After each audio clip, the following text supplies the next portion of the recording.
Welcome to my YouTube channel made concept easy. आज video lecture start करने से पहले मैं आपको एक गुड न्यूज देना चाहूंगी कि हमारी 1K की फैमिली कंप्लीट हो गई है। उसके लिए थैंक यू वेरी मच। आप लोगों की सपोर्ट के बिना ये बिल्कुल भी पॉसिबल नहीं था। अब हम धीरे धीरे एक्सेल करेंगे, आप अपनी नॉलेज इंक्रीज करेंगे और इस फैमिली को और ज्यादा एक्सपेंड करेंगे। इसके साथ साथ एक इन्फॉर्मेशन और देना चाहूंगी कि मैंने एक टेलीग्राम ग्रुप बनाया है। उसका लिंक मैं आपको डिस्क्रिप्शन बॉक्स में दे दूंगी, आप उस ग्रुप को ज्वाइन कर लेना। जो भी नोट्स मैं यहाँ बोर्ड पर लिखती हूँ, सारे नोट्स आपको उस टेलीग्राम ग्रुप में अवेलेबल हो जाएंगे। देखो, ज्यादा से ज्यादा आप ये लिंक अपने फ्रेंड्स को शेयर करना, क्योंकि मैं चाहती हूँ कि मेरे वीडियो लेक्चर से हर बच्चे को बेनिफिट मिले। इस पैंडेमिक सिचुएशन में आपके स्कूल भी बंद है और आपको अच्छे टीचर्स भी नहीं मिल रहे हैं, तो मैं चाहती हूँ कि मेरे वीडियो लेक्चर के थ्रू जितनी मैं मेहनत कर रही हूँ, जितने एफर्ट्स मैं कर रही हूँ, मेरी कोशिश यही है कि मैं आपके कंसेप्ट को क्लियर करूँ। देखो, मैंने अपने चैनल का नाम भी मेड कंसेप्ट इजी इसी वजह से रखा है कि जो मेरा टारगेट है कि बच्चों के लिए मैं कंसेप्ट क्लियर करूँ, उसके लिए मैं अपने बेस्ट एफर्ट्स पुट करती हूँ ताकि आपके कंसेप्ट क्लियर हो जाए। ऑलमोस्ट आपकी साइकोलॉजी मैं कवर कर चुकी हूँ। आप प्लेलिस्ट देख लेना, क्योंकि प्लेलिस्ट में आपको सारे टॉपिक एज पर एनसीईआरटी मिलेंगे। देखो, जैसे आपकी बुक में दिए हैं उसी सीरीज में मैंने सारे टॉपिक डिटेल में एक्सप्लेन किए हैं। फिर भी आपको किसी तरह की कोई क्वेरी हो तो feel free to comment in comment box. Clear? अब देखो, 7 चैप्टर के बिल्कुल हम एंड पर पहुंच गए हैं। आज जो टॉपिक मैं एक्सप्लेन करने वाली हूँ उसका नाम है कॉपरेशन एंड कंपटीशन। तो आज का वीडियो लेक्चर बहुत इम्पोर्टेंट है, क्योंकि कॉपरेशन और कंपटीशन ये दोनों ही टर्म्स मैं आपको डिटेल में एक्सप्लेन करने वाली हूँ। इसके साथ साथ आज के वीडियो लेक्चर में मैं आपको prisoners dilemma game and 2 players game जो आपके एनसीईआरटी में दे रखे हैं वो भी डिटेल में एक्सप्लेन करने वाली हूँ। इसके साथ साथ मैं determinants of cooperation and competition भी एक्सप्लेन करूंगी। तो पूरा वीडियो लेक्चर स्टार्टिंग से एंड तक फुल कंसंट्रेशन के साथ देखना, ताकि आपका कोई भी की पॉइंट मिस ना हो। देखो, सबसे पहले मैं आपको टर्म एक्सप्लेन करती हूँ कॉपरेशन। कॉपरेशन में क्या होता है कि हम एक दूसरे के साथ मिलजुल कर काम करते हैं, हमारे अंदर टीम स्पिरिट की फीलिंग होती है, एक दूसरे को कोऑर्डिनेट करते हैं, एक दूसरे को कोऑपरेट करते हैं। सारे मेंबर्स में ग्रुप कोहेसिवनेस होता है, टीम स्पिरिट होती है, वी की फीलिंग होती है। इसमें क्या होता है कि एक दूसरे के आइडियाज को एक्सेप्ट किया जाता है, लेकिन जो रिवार्ड मिलता है वो ग्रुप को मिलता है। यहाँ पर कोई भी इंडिविजुअल रिवार्ड नहीं होता। जबकि जो कंपटीशन होता है उसमें हम हमेशा सेल्फ इंटरेस्ट के लिए वर्क करते हैं। वहाँ पर हमारा सेल्फ एक्चुअलाइजेशन होता है, हम हमेशा अपने बेनिफिट के बारे में सोचते हैं। वहाँ हम कॉम्पीट करते हैं दूसरों से, हमेशा दूसरों के अगेंस्ट रहते हैं, दूसरों को हम हराकर खुद जीतना चाहते हैं, वो होता है कंपटीशन।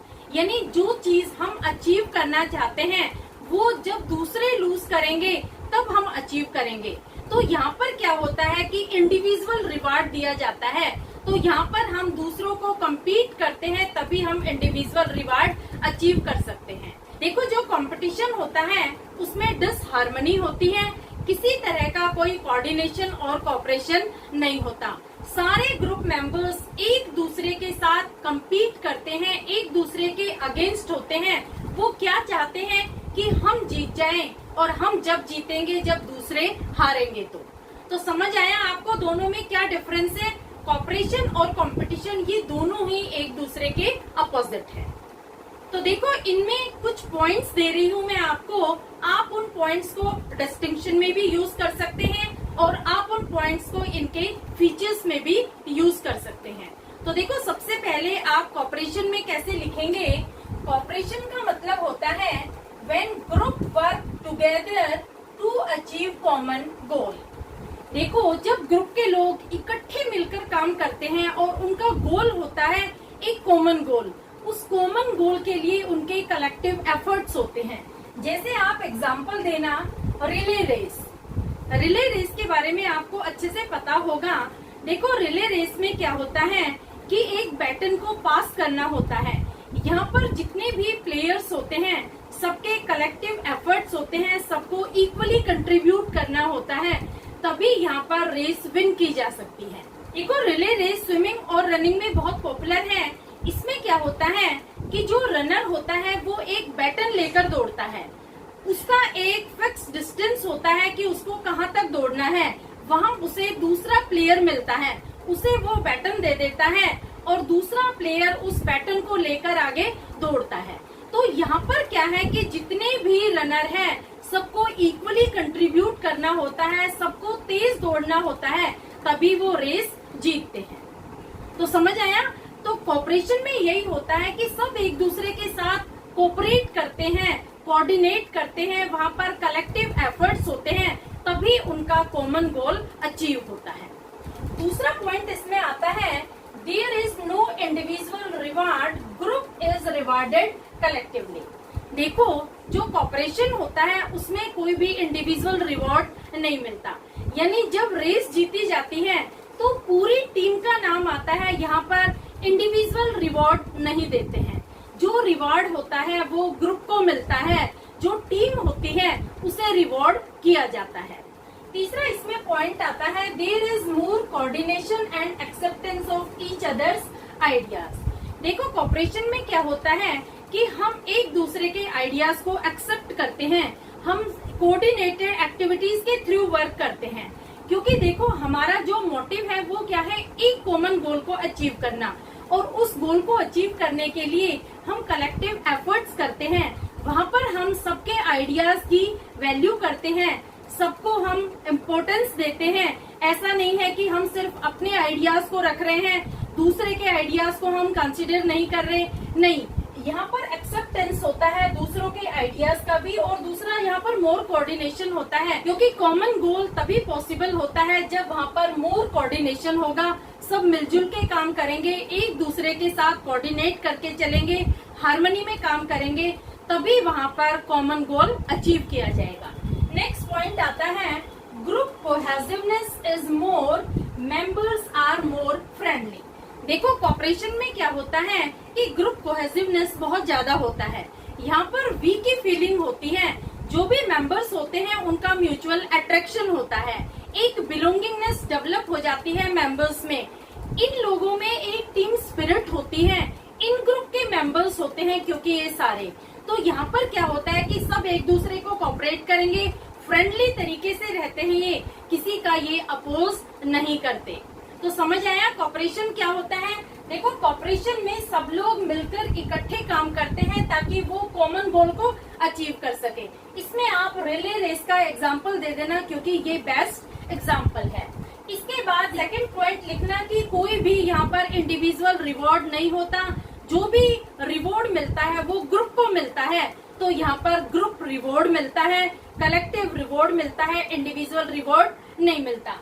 तीसरे पॉइंट में क्या आ जाएगा कि यहाँ पर कोऑर्डिनेशन बहुत ज्यादा है, एक दूसरे के आइडियाज को सब एक्सेप्ट करते हैं। और लास्ट पॉइंट आ जाएगा कि यहाँ पर बहुत ज्यादा ग्रुप कोहेसिवनेस होती है, वी की फीलिंग होती है, टीम स्पिरिट होती है।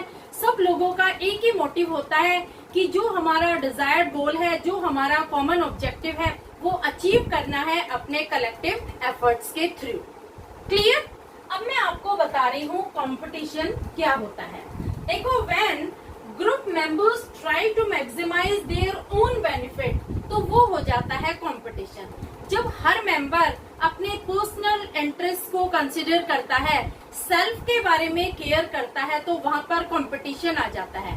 कंपटीशन में क्या होता है कि हर मेंबर एक दूसरे से compete करता है, हर कोई ये चाहता है कि मैं अपने आप को बेस्ट रिप्रेजेंट करूं, क्योंकि यहाँ पर जो रिवॉर्ड दिया जाता है वो इंडिविजुअल लेवल पर दिया जाता है।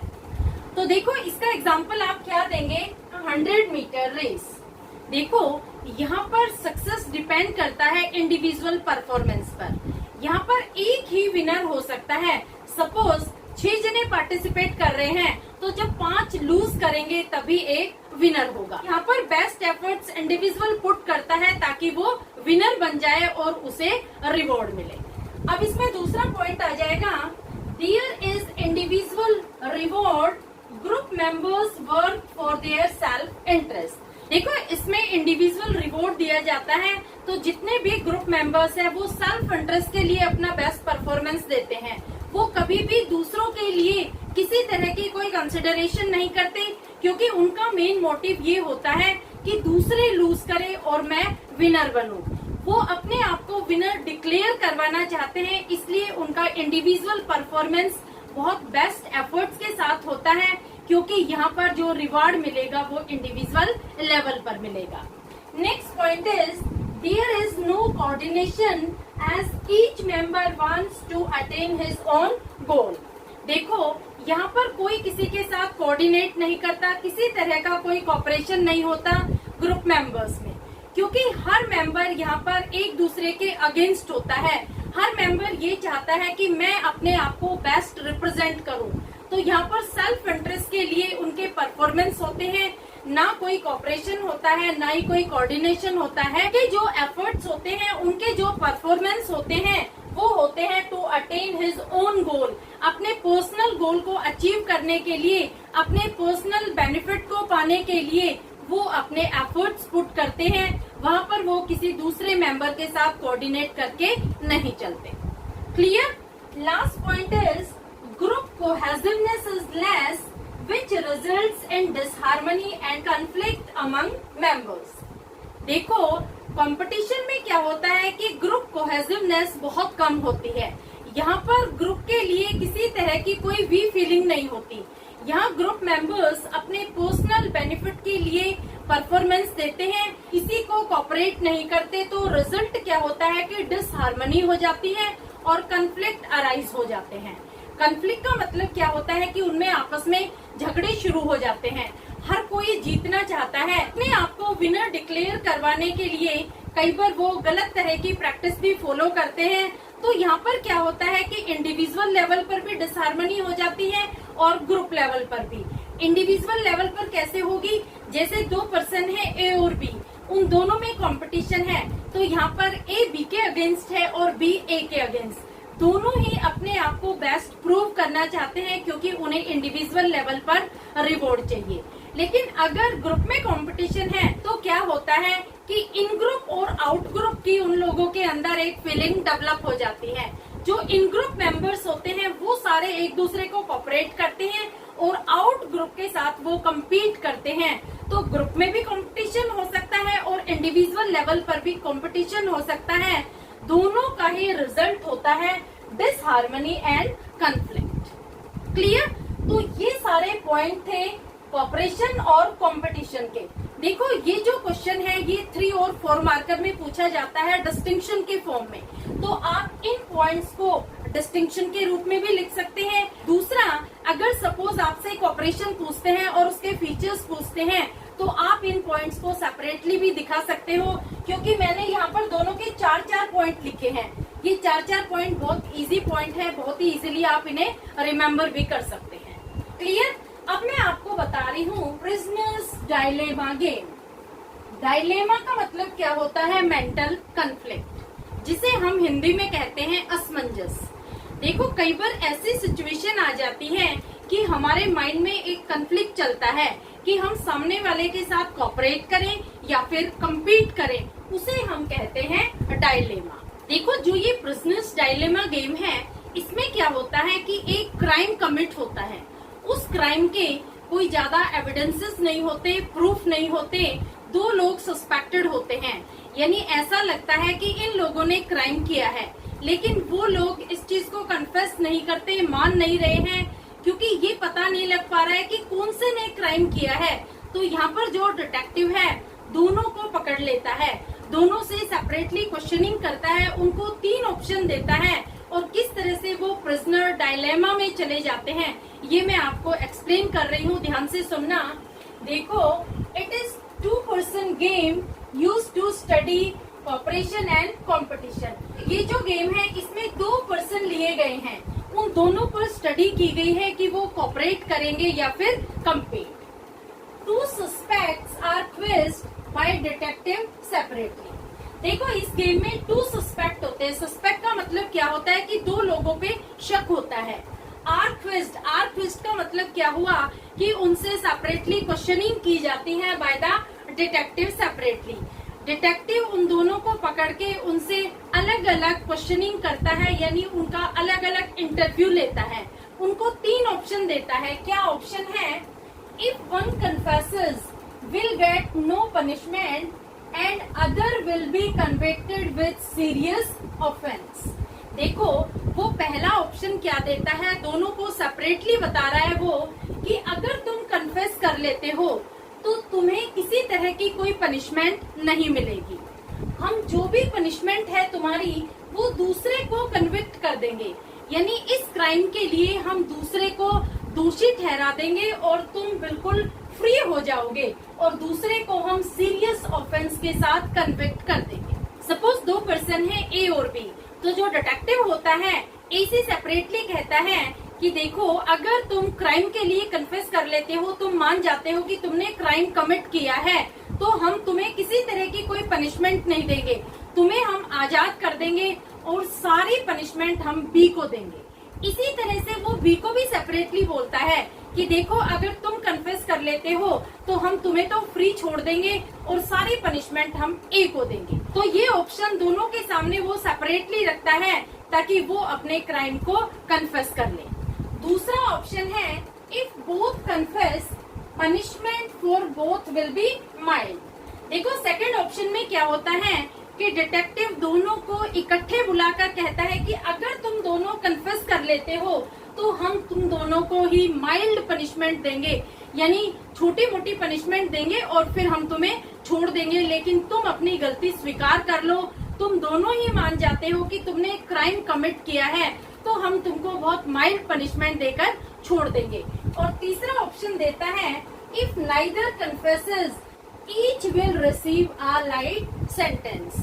तीसरे ऑप्शन में डिटेक्टिव कहता है कि देखो, अगर तुम दोनों में से कोई भी कन्फेस नहीं करता है तो हम तुम्हें जेल में डाल देंगे, यानी जो भी हमारे पास एविडेंस है, जो भी हमारे पास प्रूफ है, उसके बेस पर हम तुम दोनों को ही पनिशमेंट देंगे। तो देखो, 3 सिचुएशन आ गई प्रिजनर्स के सामने। अब जो प्रिजनर है वो डिलेमा में है, वो सोच रहे हैं कि हम क्या करें। देखो, जो फर्स्ट सिचुएशन है, if one confesses will get no punishment and other will be convicted with serious offense। तो यहाँ पर क्या है, ये एक कंपटीशन स्पिरिट डेवलप हो जाती है। यहाँ पर जो डिटेक्टिव है वो एक दूसरे को compete करने के लिए बोलता है कि अगर एक कन्फेस कर लेता है तो उसे तो फ्री कर दिया जाएगा और दूसरे को पनिशमेंट होगी। तो देखो, यहाँ पर जो उनकी फीलिंग डेवलप हुई है वो हुई है कंपटीशन की। यहाँ ए सोचता है कि अगर मैं बता देता हूँ तो मैं फ्री हो जाऊंगा और बी को पनिशमेंट मिलेगी।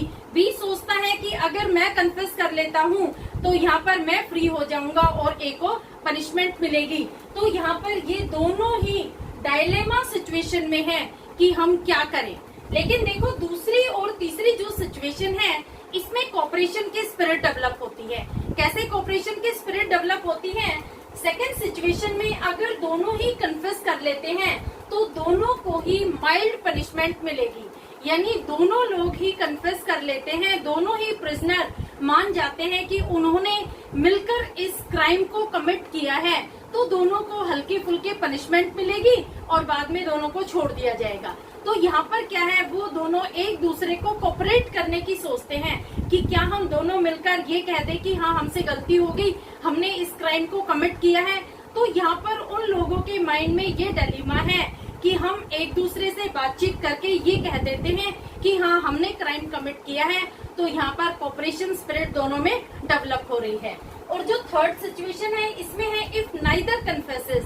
इसका मतलब क्या हुआ कि ए और बी दोनों ही कन्फेस नहीं कर रहे, यानी दोनों में से कोई भी इस बात को मानने को तैयार नहीं है कि उन्होंने क्राइम कमिट किया है, तो दोनों को ही जेल में डाल दिया जाएगा। तो यहाँ पर भी कोऑपरेशन है कि दोनों एक दूसरे से कोऑपरेट कर रहे हैं, दोनों बिल्कुल चुप बैठे हैं, क्राइम के बारे में दोनों ही नहीं बोल रहे हैं। तो यहाँ पर भी कोऑपरेशन की स्पिरिट डेवलप होती है। तो ये डायलेमा की सिचुएशन में है वो दोनों ही प्रिजनर। तो ऐसी सिचुएशन हमारी लाइफ में भी आती है। कई बार हम सोचते हैं कि हमें ये स्टेप लेनी चाहिए या ये स्टेप लेनी चाहिए या दोनों में से कोई भी स्टेप नहीं लेनी चाहिए। तो इस सिचुएशन को हम कहते हैं डायलेमा सिचुएशन। डायलेमा सिचुएशन में हम कोऑपरेट भी करते हैं और एक दूसरे से हम कम्पीट भी करते हैं। क्लियर? अब देखो दूसरा एग्जाम्पल देती हूँ। दो प्लेयर हैं, एक है प्लेयर ए, दूसरा है प्लेयर बी। देखो दोनों प्लेयर में एक कंपटीशन होता है। इस कंपटीशन में क्या है कि if both cooperate both get 3 points. देखो दो प्लेयर हैं, ये ए है ये बी है। अगर दोनों ही कोऑपरेट कर रहे हैं तो दोनों को 3-3 पॉइंट मिलेंगे। यानी अगर वो मिलके गेम खेलते हैं तो दोनों को 3-3 पॉइंट दिए जाएंगे। दूसरा पॉइंट है if A cooperate and wins he gets 5 points and B gets 0। देखो अगर ए कम्पीट करता है बी के साथ और वो जीत जाता है तो ए को मिलेंगे 5 पॉइंट और बी को मिलेगा 0। तीसरी सिचुएशन है if B compete and wins he gets 5 point and A gets 0। देखो अगर बी कम्पीट करता है ए के साथ और जीत जाता है तो बी को मिलेंगे 5 पॉइंट्स और ए को मिलेगी 0। और फोर्थ सिचुएशन है if both compete both gets 2 point each. अगर ए और बी दोनों ही कम्पीट करते हैं तो दोनों को 2-2 पॉइंट मिलेंगे। तो ये क्या है? ये डायलेमा की सिचुएशन है। यहाँ पर दोनों प्लेयर सोच रहे हैं कि हमें एक दूसरे से कोऑपरेट करना चाहिए या फिर कम्पीट करना चाहिए। देखो अगर वो दोनों एक दूसरे से कोऑपरेट करते हैं तो दोनों को ही इक्वल पॉइंट मिलते हैं, 3 पॉइंट्स ईच मिलते हैं। अब देखो दूसरी सिचुएशन में क्या है कि अगर ए कम्पीट करके जीत जाता है बी से तो ए को तो 5 पॉइंट मिलेंगे और बी को 0 मिलेगा। तो यहाँ पर क्या है कि ए के माइंड में कंपटीशन की स्पिरिट डेवलप होती है। अगर वो ज्यादा नंबर लेना चाहता है तो वो बी से कम्पीट करेगा। अब देखो तीसरी सिचुएशन में क्या है कि अगर बी कम्पीट करता है और जीत जाता है तो उसे 5 पॉइंट मिलेंगे और ए को 0 मिलेगा। तो देखो यहाँ बी के अंदर भी एक कंपटीशन की स्पिरिट डेवलप होती है कि मुझे ज्यादा नंबर तभी मिलेंगे जब मैं ए से कम्पीट करूंगा, क्योंकि यहाँ बी जीतने पर 5 नंबर ले रहा है और ए को 0 मिल रहा है।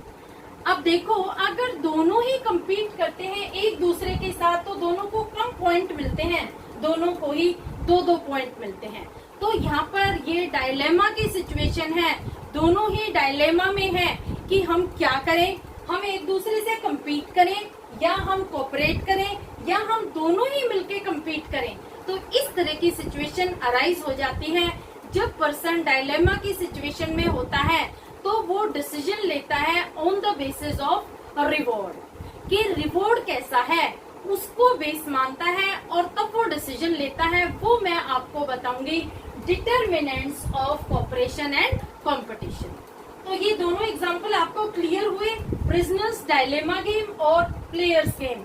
अब मैं आपको बता रही हूँ determinants of cooperation and competition. देखो कई फैक्टर्स ऐसे होते हैं जिनके बेस पर हम ये डिटरमाइन करते हैं कि हम सामने वाले के साथ कम्पीट करें या सामने वाले के साथ कोऑपरेट करें। तो पहला पॉइंट आता है determinant of cooperation and competition में रिवॉर्ड स्ट्रक्चर। देखो रिवॉर्ड स्ट्रक्चर में क्या होता है, 2 तरह के स्ट्रक्चर होते हैं। एक होता है कोऑपरेटिव स्ट्रक्चर, दूसरा होता है कॉम्पिटिटिव स्ट्रक्चर। देखो कोऑपरेटिव ग्रुप स्ट्रक्चर में क्या होता है कि ग्रुप के हर मेंबर को बेनिफिट मिलता है अगर वो कलेक्टिवली परफॉर्म करते हैं। तो जैसे मैं आपको एक एग्जांपल से एक्सप्लेन कर रही हूँ। सपोज एक कंपनी डिक्लेयर करती है कि अगर इस साल टारगेटेड प्रॉफिट हम अचीव कर लेते हैं तो हर एम्प्लॉय की सैलरी में 5% इंक्रीमेंट होगा। तो देखो यहाँ पर जो प्रॉफिट है वो सबके कलेक्टिव एफर्ट्स पर डिपेंड है। यहाँ पर सारे एम्प्लॉइज मिलके एफर्ट करते हैं क्योंकि हर एम्प्लॉय की सैलरी में 5% इंक्रीमेंट होने जा रहा है। तो यहाँ पर हर एम्प्लॉय, हर मेंबर ऑफ ग्रुप बेनिफिशियरी होगा। तो यहाँ रिवॉर्ड डिपेंड करता है एवरीवन्स कंट्रीब्यूशन पर। अगर यहाँ पर हर एम्प्लॉय ऑनेस्टली वर्क करता है, हार्ड वर्क करता है, कलेक्टिवली वो एफर्ट्स करते हैं और उस पर्टिकुलर टारगेट को वो अचीव कर लेते हैं तो हर एम्प्लॉय की सैलरी में 5% इंक्रीज हो जाएगा। ये है कोऑपरेटिव ग्रुप स्ट्रक्चर। इसके बिल्कुल अपोजिट है कॉम्पिटिटिव ग्रुप स्ट्रक्चर। देखो कॉम्पिटिटिव ग्रुप स्ट्रक्चर में क्या होता है कि किसी एक पर्सन को ही रिवॉर्ड दिया जाता है जब दूसरे लूज करते हैं। तो यहाँ पर क्या होता है कि सब एक दूसरे के साथ compete करते हैं, क्योंकि यहाँ पर सेल्फ इंटरेस्ट को ही कंसिडर किया जाता है। देखो जैसे जो लोग मार्केटिंग में होते हैं, जो LIC एजेंट होते हैं, उनका मोटिव क्या होता है कि उनको पर्सनल बेनिफिट होना चाहिए। जब मार्केटिंग के लोग ज्यादा सेल करवाएंगे तो उनको पर्सनली इंडिविजुअली ज्यादा कमीशन मिलेगा। इसी तरह से जब LIC एजेंट ज्यादा लोगों को अपने साथ इन्वॉल्व करेंगे तो उनका पर्सनल बेनिफिट ज्यादा होगा। तो यही होता है कॉम्पिटिटिव ग्रुप स्ट्रक्चर में कि यहाँ पर सेल्फ को कंसिडर किया जाता है, सेल्फ इंटरेस्ट को कंसिडर किया जाता है, इंडिविजुअल लेवल पर ही यहाँ पर रिवॉर्ड दिया जाता है। क्लियर। सेकेंड डिटर्मिनेंट आता है इंटरपर्सनल कम्युनिकेशन। देखो इंटरपर्सनल कम्युनिकेशन का रिजल्ट होता है कॉपरेशन। जब हम एक दूसरे को जानते हैं, जब हम एक दूसरे से कम्युनिकेट करते हैं तो हम एक दूसरे को इजीली कन्विंस कर लेते हैं। वहाँ हमारे अंदर ग्रुप की फीलिंग डेवलप होती है, वी की फीलिंग डेवलप होती है, बिलोंगिंगनेस की फीलिंग डेवलप होती है और हम एक दूसरे के साथ compete नहीं करते, एक दूसरे को हम कोऑपरेट करते हैं। तो जहाँ पर इंटरपर्सनल कम्युनिकेशन अच्छा होगा वहाँ पर कोऑपरेशन की फीलिंग डेवलप होगी, ना कि कंपटीशन। क्लियर। और लास्ट पॉइंट आता है रेसिप्रोसिटी। देखो रेसिप्रोसिटी का मतलब होता है कि जैसा सामने वाला आपके साथ बिहेव कर रहा है वैसा ही आप उसे रिटर्न में दे रहे हैं, वो होता है रेसिप्रोसिटी। देखो अगर सामने वाला आपकी हेल्प करता है तो आपके अंदर भी एक कोऑपरेशन की फीलिंग डेवलप होगी, आप भी उसकी जरूरत के समय मदद करेंगे। लेकिन अगर सामने वाला आपसे compete करता है तो आपके अंदर भी कंपटीशन प्रोवोक होगा, आप भी उसे अपने अगेंस्ट समझेंगे और हमेशा उसके साथ आप compete करेंगे, उसके खिलाफ रहेंगे, हमेशा उसको लूज करवाने की कोशिश करेंगे और आप हमेशा चाहेंगे कि मैं विन करूं। तो रेसिप्रोसिटी में यही होता है कि जैसा सामने वाला आपके साथ बिहेव करता है उसके अकॉर्डिंग ही आप उसे रिटर्न करते हैं। अगर उसका बिहेवियर कॉपरेशन का है तो आप उसके साथ कोऑपरेट करेंगे, अगर उसका बिहेवियर कंपटीशन का है तो आप भी उसके अगेंस्ट हो जाएंगे, आप भी उसके साथ compete करेंगे। तो ये 3 डिटर्मिनेंट है, इनके बेस पर ही हम डिसाइड करते हैं कि हम कोऑपरेट करें या फिर compete करें। क्लियर। होपफुली सारे पॉइंट्स आपको समझ आ गए होंगे। 2 तो मैंने आपको एग्जांपल समझाए हैं, एक प्रिजनर्स डायलेमा, दूसरा है प्लेयर्स का एग्जांपल और इसके साथ 3 मैंने डिटर्मिनेंट्स बताए हैं कोऑपरेशन और कंपटीशन के। क्लियर। देखो लिंक जरूर शेयर कर दिया करो अपने फ्रेंड्स को, ताकि हर बच्चे को मेरे वीडियो लेक्चर से बेनिफिट मिले, हर बच्चे के कंसेप्ट्स इजी हो, उनके कंसेप्ट्स क्लियर हो जाएं, हर बच्चा अच्छे मार्क्स स्कोर करे अपने CBSE बोर्ड में। यही मेरा टारगेट है कि हर बच्चे के मैं डाउट क्लियर करूं। तो please help me in this campaign. मैंने जो टेलीग्राम ग्रुप बनाया है उसका लिंक मैं आपको डिस्क्रिप्शन बॉक्स में दे दूंगी, आप उसे ज्वाइन कर लेना। मैं सारे नोट्स उस लिंक पर डाल दूंगी, आपको मैं इस वीडियो का लिंक भी दे दूंगी। आप अपने फ्रेंड्स को भी ये लिंक शेयर कर देना और उन्हें बोल देना कि वो आगे शेयर कर दे। Clear? Please like it, subscribe it and share it to your friends. Okay, thank you.